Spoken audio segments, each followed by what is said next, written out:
Lords, very briefly. I think that I'm with the Noble Lord Bradley as opposed to the Noble Lord Stevens on the Seeks to question.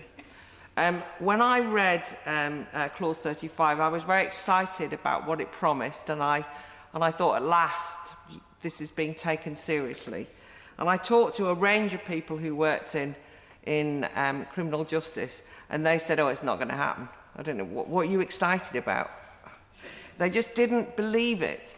And I quoted in the second reading Richard Garside from the Centre for Crime and Justice, who said, while welcome, it feels aspirational rather than practically implementable in the current system.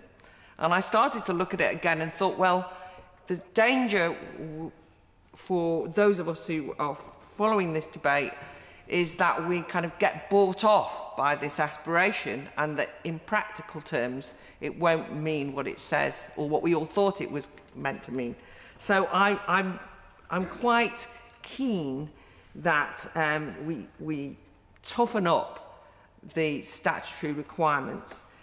When you actually read, you know, somebody like the Chief Inspector Charlie Taylor's graphic description of seriously mentally ill people in prisons, it's like something from, you know, the kind of Victorian nightmares. I mean, it's horrible. And anyone who works in prisons who will tell you that one of the hardest and most difficult things are those people in terms of either self-harm or psychosis, the dangers that poses to themselves, to other prisoners, to staff and so on.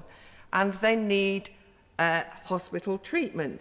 Yet the same inspectors note the dire state of healthcare provision in prisons, with particular emphasis on staff shortages, and particularly in relation to mental health. So that does strike me as being one reason to make sure we change that situation and ensure people get the health care that they need.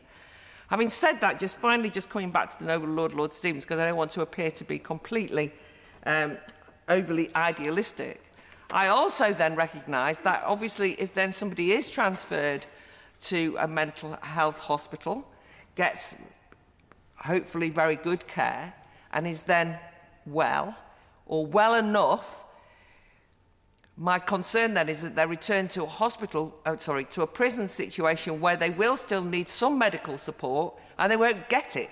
And then guess what will happen?